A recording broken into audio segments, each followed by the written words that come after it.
Pernahkah anda terfikir mengapa sesetengah roket memerlukan masa berhari-hari untuk persediaan sementara yang lain mampu meluncur dalam sekelip mata? Ini bukan sekadar persoalan logistik tetapi teka-teki fizik yang menjadi mimpi ngeri pertahanan udara moden. Ramai yang memandang rendah teknologi ketenteraan negara membangun.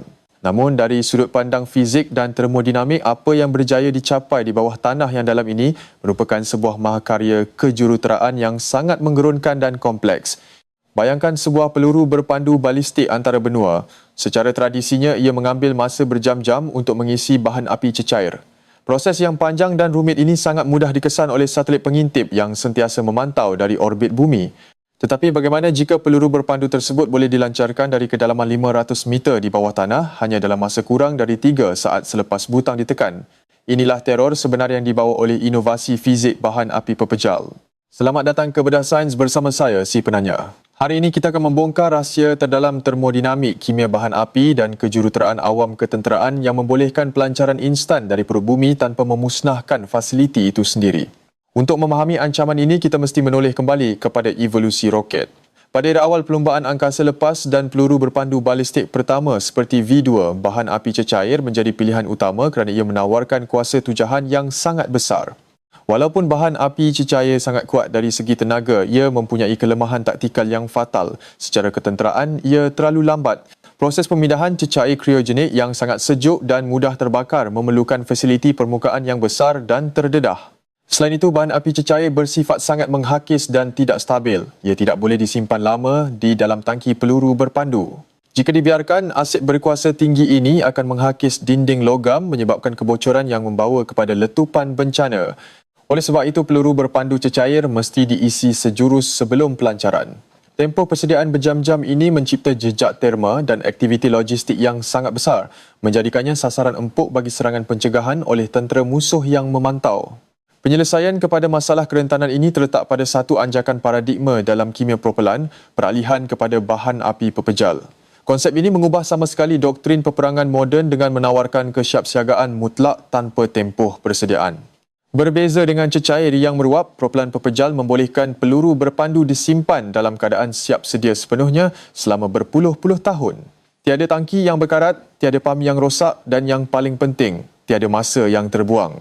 Kelebihan strategik ini membolehkan peluru berpandu disembunyikan jauh di dalam rangkaian terowong bawah tanah menanti isyarat pelancaran.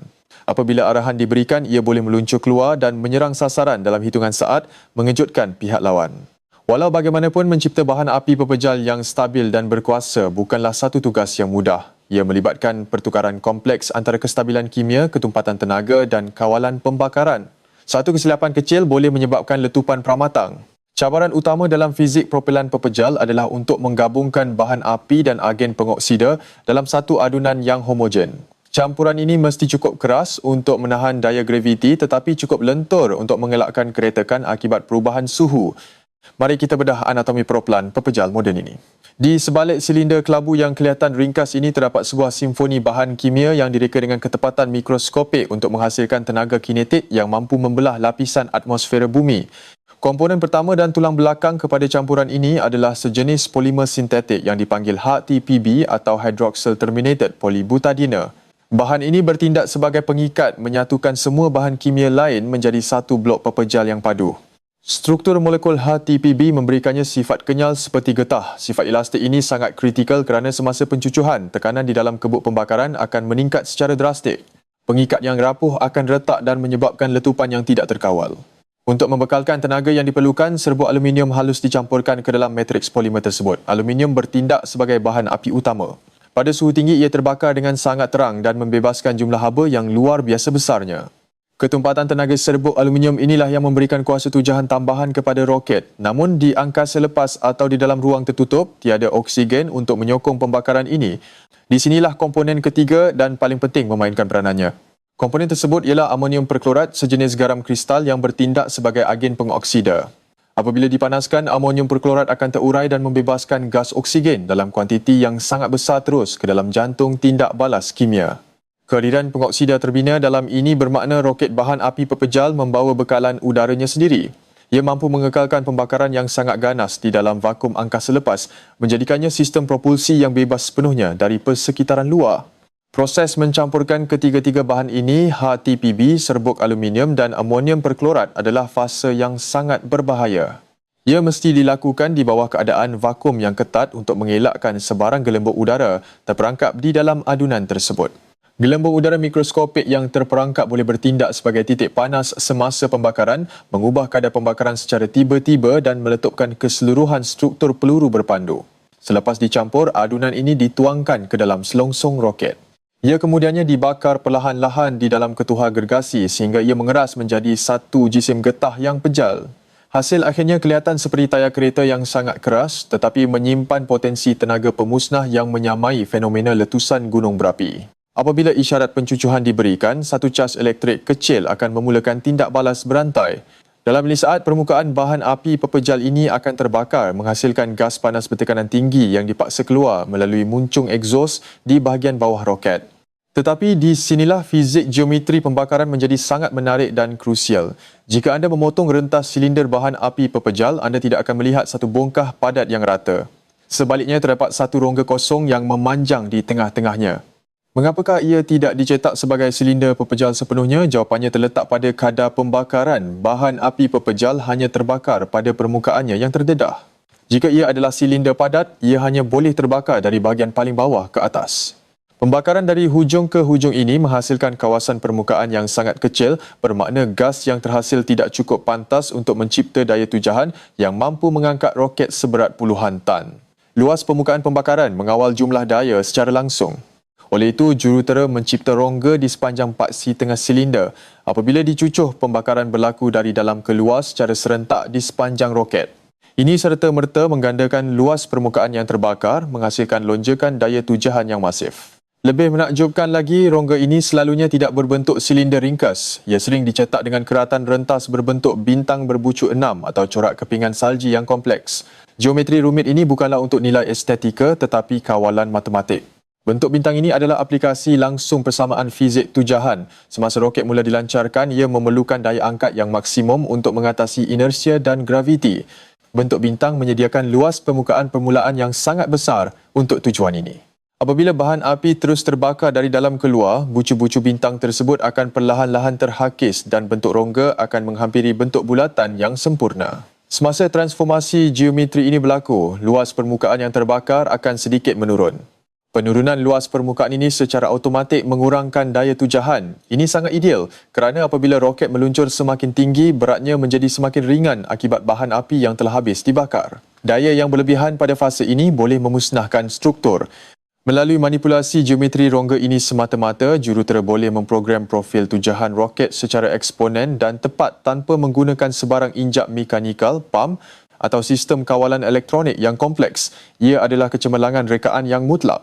Ketepatan matematik inilah yang membolehkan peluru berpandu balistik mengekalkan trajektori yang stabil dengan kebolehpercayaan yang luar biasa. Tanpa bahagian bergerak yang boleh rosak, propelan pepejal menjadi senjata taktikal yang paling ditakuti di medan perang moden. Namun kehebatan bahan api pepejal ini membawa satu masalah fizik yang baharu apabila ia dilancarkan dari bawah tanah. Bayangkan sebuah silo sedalam 500 meter yang digali ke dalam perut bumi. Ruang ini sangat sempit, tertutup dan diperbuat daripada konkrit tebal.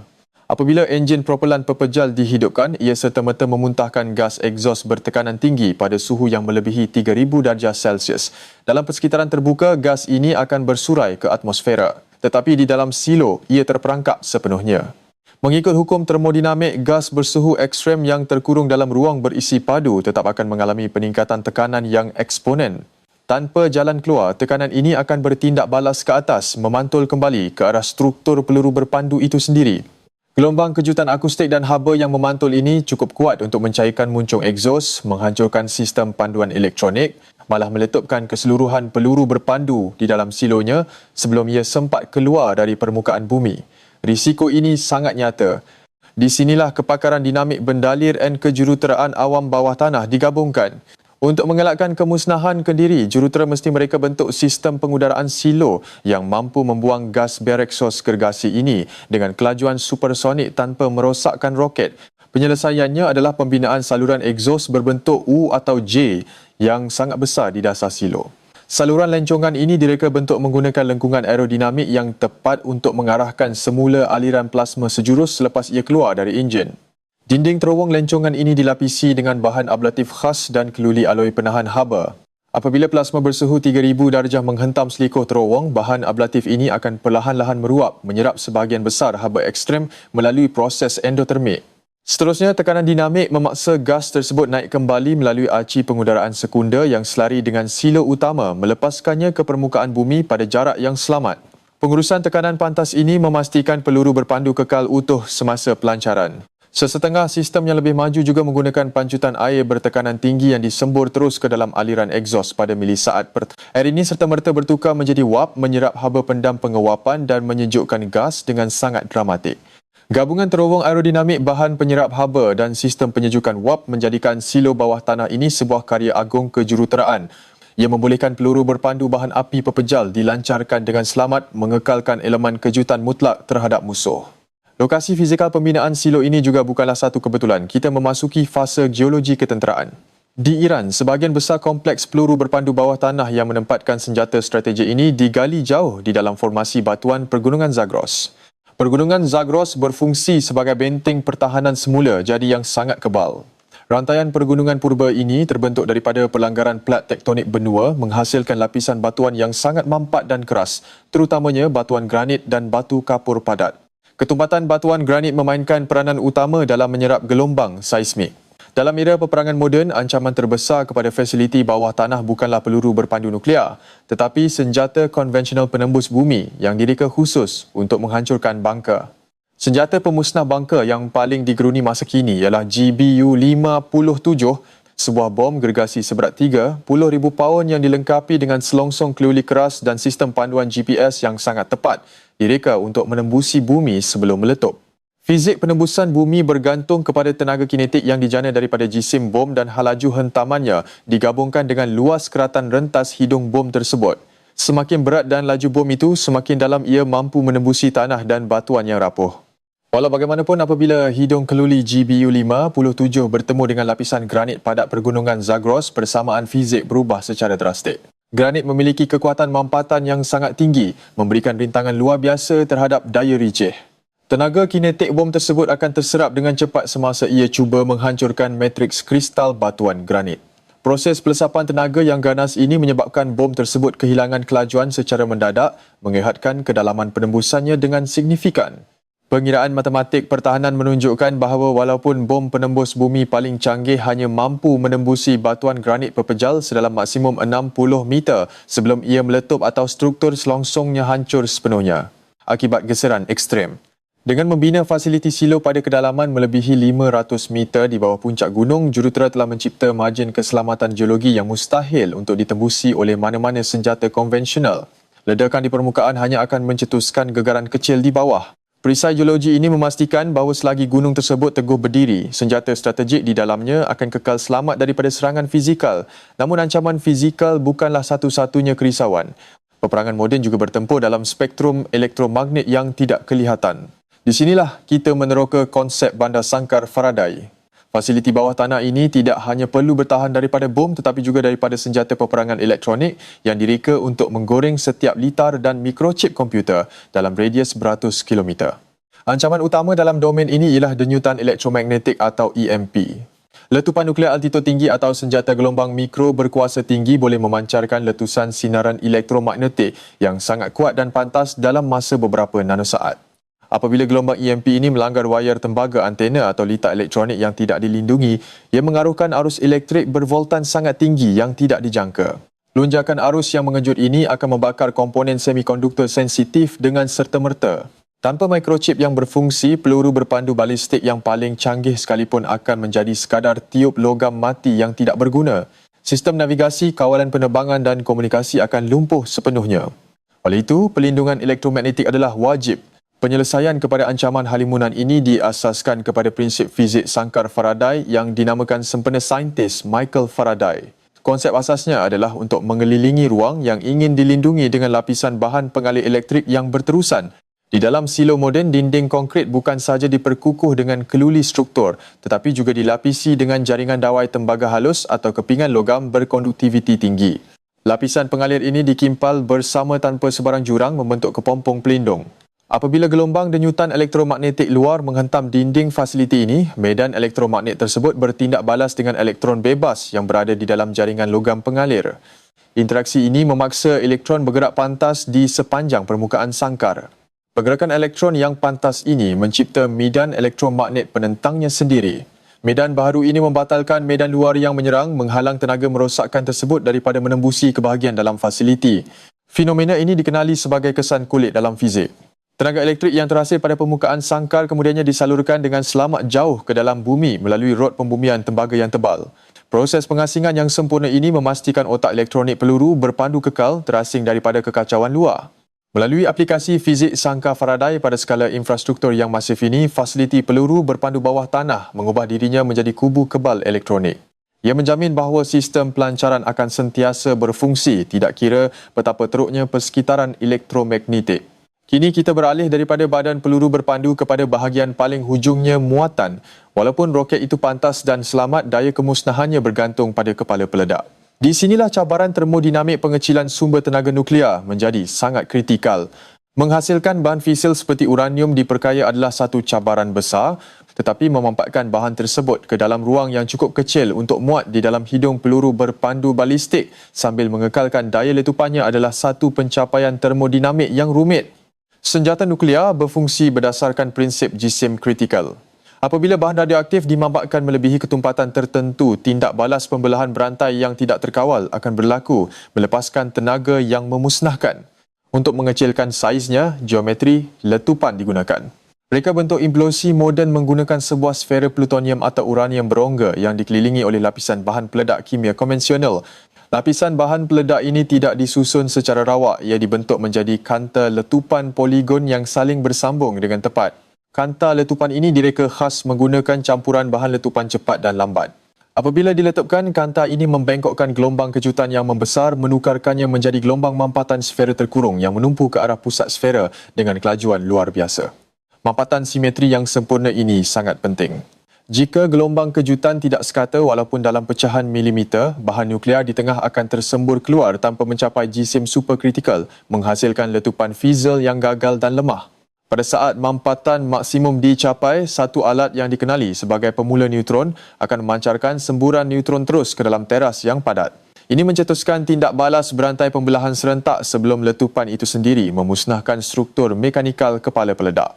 Semua komponen fizik kompleks ini, kanta letupan, pemula neutron dan sistem pencucuhan elektronik mesti direka untuk berfungsi secara harmoni dan dimampatkan ke dalam ruang berbentuk kon yang tahan terhadap haba pendaratan semula ke atmosfera bumi bersuhu ribuan darjah. Kejayaan memanipulasi termodinamik dan geometri implosi ini membolehkan penciptaan kepala peledak yang sangat kecil, ringan tetapi mengekalkan hasil letupan puluhan kiloton.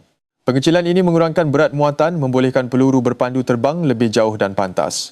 Gabungan peluru berpandu bahan api pepejal yang boleh dilancarkan serta-merta dengan kepala peledak nuklear bersaiz mini mencipta platform penghantaran senjata yang hampir mustahil untuk dipintas. Ini menjelaskan mengapa teknologi pengayaan uranium amat dijaga rapi. Memandangkan fasiliti bawah tanah ini kebal terhadap pengeboman konvensional dan peperangan elektronik, musuh terpaksa mencari jalan lain untuk memusnahkannya. Di sinilah bermulanya era peperangan siberkinetik yang paling terkenal dengan penciptaan virus Stuxnet. Stuxnet bukanlah perisian hasad biasa yang direka untuk mencuri data. Ia adalah senjata digital pertama di dunia yang diprogramkan secara khusus untuk menyebabkan kemusnahan fizikal ke atas mesin di dunia nyata, menyasarkan loji pengayaan uranium bawah tanah di Natanz, Iran. Sasaran utama virus ini ialah mesin emparan ER1. Mesin silinder ini berputar pada kelajuan luar biasa tinggi untuk mengasingkan isotop uranium. Stuxnet direka untuk menyusup masuk ke dalam sistem kawalan logik boleh atur cara atau PLC yang mengawal kelajuan motor emparan ini. PLC bertindak sebagai otak kepada jentera perindustrian. Stuxnet sangat canggih kerana ia hanya akan mengaktifkan muatan merosakkannya jika ia mengesan konfigurasi khusus pemacu frekuensi berubah-ubah yang digunakan khusus untuk mengawal emparan pengayaan uranium. Setelah mengenali sasarannya, Stuxnet memulakan serangan fizik yang sangat halus. Ia secara rahsia memanipulasi kelajuan putaran pemutar aluminium emparan IR1. Mula-mula ia meningkatkan kelajuan melebihi had selamat, kemudian menurunkannya secara mendadak. Perubahan kelajuan mendadak ini direka secara matematik untuk mencari frekuensi resonans mekanikal pemutar aluminium tersebut. Dalam fizik, apabila suatu objek dipaksa bergetar pada frekuensi resonansnya, amplitud getaran akan meningkat secara drastik dan tidak terkawal. Getaran bencana akibat resonans ini memberikan tekanan ricih yang luar biasa pada galas magnetik dan dinding nipis pemutar aluminium.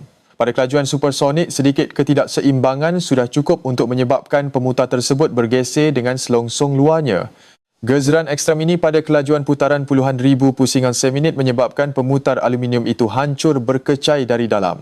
Ribuan emparan musnah secara fizikal akibat koyakan daya emparan melambatkan program pengayaan nuklear secara ketara tanpa sebarang letupan bom. Kejeniusan paling menakutkan tentang Stuxnet ialah ia merakam data telemetri operasi normal sebelum serangan bermula. Semasa ia menghancurkan mesin emparan, virus ini memainkan semula data normal tersebut kepada pengendali manusia, menunjukkan bahawa semuanya beroperasi dengan sempurna.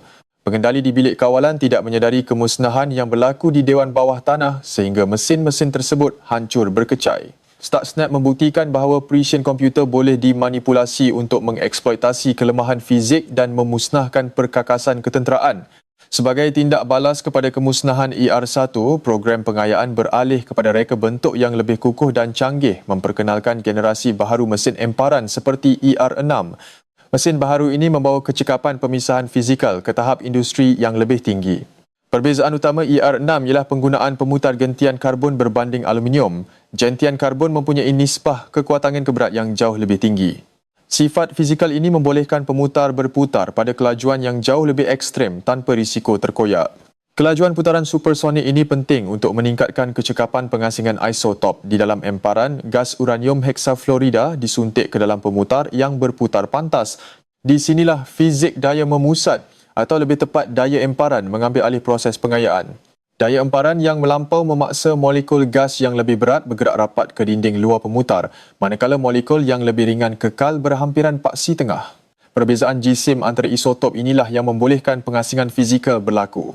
Uranium-238 adalah sedikit lebih berat berbanding isotop sasaran yang boleh membelah, iaitu uranium-235. Perbezaan jisim ini sangat kecil, kurang daripada 2%. Oleh itu, satu emparan sahaja tidak cukup untuk menulunkan uranium ke tahap grade senjata. Untuk mencapai tahap kepekatan yang tinggi, beribu-ribu mesin emparan IR6 mesti dirangkaikan bersama dalam satu susunan paip yang sangat kompleks yang dipanggil lata. Dalam lata ini, gas yang diperkaya sedikit dari satu mesin disalurkan ke mesin seterusnya untuk pemprosesan berulang. Proses lata pengayaan ini adalah keajaiban termodinamik dan dinamik bendalia. Tekanan dan suhu gas uranium heksafluorida mesti dikawal dengan ketepatan mutlak di seluruh rangkaian paip yang panjangnya sejauh beberapa kilometer. Sebarang penurunan tekanan boleh menggagalkan aliran. Jika gas penyejuk terlalu sejuk, uranium heksafluorida akan memejal dan menyumbat paip halus. Jika terlalu panas, ia boleh merosakkan pemutar gentian karbon. Pengurusan haba berskala besar dalam fasiliti tertutup bawah tanah ini menuntut sistem penyejukan industri yang sangat berkuasa. Susunan lata IR6 yang canggih ini membolehkan pengayaan isotop uranium-235 mencapai tahap 60% atau lebih dalam masa yang jauh lebih singkat berbanding generasi sebelumnya, merapatkan jurang masa ke arah penghasilan bahan fisil grade tentera yang mencukupi.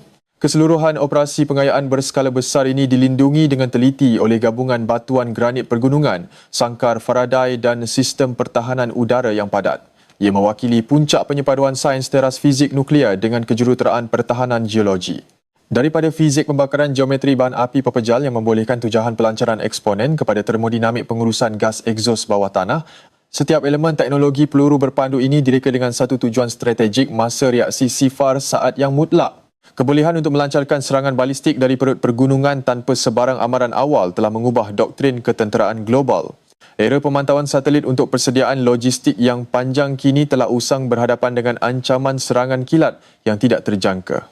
Apabila sains fizik dan bahan kimia dimanipulasi pada tahap yang melampau, ia bukan sahaja mencipta senjata yang berkuasa, tetapi membina sebuah infrastruktur pencegahan yang mampu melumpuhkan strategi musuh sebelum peperangan bermula. Keseimbangan kuasa kini terletak pada kelajuan. Penyatuan kimia bahan api, dinamik bendalir, geologi struktur, peperangan elektromagnet dan termodinamik nuklear membuktikan bahawa medan pertempuran moden bukanlah sekadar pertarungan peluru, tetapi sebuah ujian kekuatan penguasaan hukum-hukum fizik alam semesta. Jika otak analitikal anda menyukai bedah siasat sains berat yang mendalam seperti ini, pastikan anda klik butang subscribe dan loceng notifikasi. Tinggalkan pendapat anda di ruangan komen. Teknologi ekstrem apakah lagi yang patut kita rungkai secara fizik? Saya si penanya sehingga berjumpa lagi.